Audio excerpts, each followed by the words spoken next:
শুভ সকাল, হ্যাপি হোলি।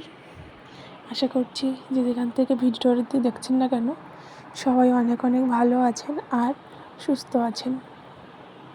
আজ হোলি, গতকাল দোল গেল।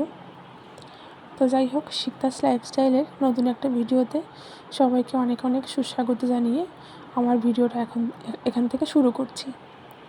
তো কালকে রাত্রে ছেলের মাথায় ধাক্কা খেয়ে ওই চোখের পাশটাতে দেখে কালো হয়ে রয়েছে। তো সেটাই দেখালাম। কাজবাজ সেরে ছেলের হাজব্যান্ডকে মাছ ভাজা করে দিলাম, ভাত দেখে নিল। দেন ছেলেকে খাইয়ে দাইয়ে এই 11:30 নাগাদ বাজে, তখন এসছি রান্না করতে। চিকেন কষাটা বর বানাচ্ছিল। কাল যেহেতু নিরামিষ ছিল, তো আজ হবে চিকেন কষা আর বাসন্তী পোলাও। আর শাশুড়ি যেহেতু চিকেন কষা খায় না, মাংস খায় না, ওনার জন্য উনি ডিমের ঝোল খাবে। যাই হোক, বাসন্তী পোলাওতে নুন চিনি দিয়ে দিলাম। আমি সববার জলের উপর নুন চিনিটা দিই, তবে একজনকে দেখলাম যে এরকম চালটা ভাজার সময় নুন চিনিটা দিয়ে দিতে, তো সেভাবেই আজকে করলাম। আর আমার কাছে মনে হয় কি, যে কোনো রান্নার সময় না কড়াইটা একটু বড় হলে ব্যাপারটা বেশি ভালো হয়। তো এর জন্য চিকেন রান্নার কড়াইটা অনেকটা বড় ছিল আর পোলাও রান্নার বাসনটা অনেকটা বড় ছিল। দেখো, চিকেন কষাটা হয়ে গেছে। তারপরে এখানটায় বাসন্তী পোলাওটা জল দিয়ে দিয়েছে, আমি ঢেকে দেবো। আর অনেকগুলো রান্না করতে গেলে তো জানোই যে কত কত বাসন বেরোয়। অনেকগুলো বাসন বেরিয়েছে, আর বাসনগুলো যেহেতু বড় বড়, বেসিনে পারবো না ধুতে, তো বাইরের যে কলটা রয়েছে ওখানটাই নিয়ে যাচ্ছি। আর দেখো, আমার বাসন্তী পোলাও রেডি হয়ে গেছে। এবার এটাকে ঢাকা দিয়ে দমে রেখে দেবো, ব্যাস রেডি হয়ে যাবে। দমে রেখে দিয়ে আমি বাসনগুলো ধুতে চলে যাব। দেখো, বাসনগুলো ধুয়ে নিয়ে চলে যাচ্ছি। এরপরে হচ্ছে ছেলের কাছে। ছেলের লাঞ্চ হয়ে গেছে, ওকেও চিকেন পোলাও করে দিয়েছিলাম।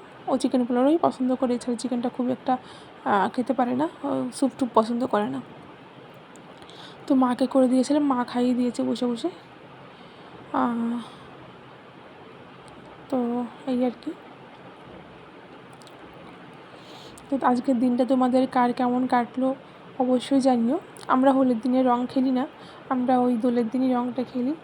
হোলির দিনে আর তেমন হয় না, হোলির দিন খাওয়া দাওয়াটাই হয়। আর এদিকে ছেলে হামি করছে, চোখ মারছে, দেখো এবার ফোনের মধ্যে ঢুকেই যাবে ও। মাঝে মাঝে এমন ভাব করে না।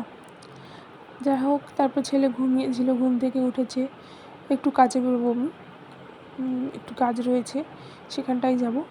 তো এখানটায় ছেলের জন্য প্যানকেক বানাচ্ছি, যদিও খাবে না। তো মা অনেক জোর করে একখানা প্যানকেক খাইয়েছিল, জানি না কেন যেন প্যানকেকটা খেতে চায় না। প্যানকেক খাবে না, বিস্কুট খাবে, বুঝলে তো। এবার ভেবেছি পরে একদিন ওকে বিস্কুটটা ঘরে করে দেবো, দেখি। আর তোমাদের অসংখ্য ধন্যবাদ আমার ভিডিওগুলো এত মনোযোগ সহকারে দেখার জন্য। সবাই অনেক অনেক ভালো থেকো, সুস্থ থেকো, আর এভাবেই আমার পাশে থেকো। আর যারা আমার পাশে থাকে, আমিও তাদের পাশে থাকি, ঠিক আছে। আর দেখো, বাসন্তী পোলাওটা না খুব ঝুরঝুরে হয়েছিল। ছেলেকে খাইয়ে দিলাম। তারপরে দেখো, পরোটা করতে যাচ্ছি। ওই আগের দিন লুচি মেখেছিলাম না ঠাকুরের জন্য, সেখানেই অনেকগুলো ময়দা বেঁচে ছিল। তো পরোটাগুলো সাইজ দেখেছো, আমি না পরোটা ভালো করে বেলতে পারি না। যাই হোক, এই অবধি। তোমরা ভালো থেকো, টাটা, রাধে রাধে, দেখা হবে আবার পরে।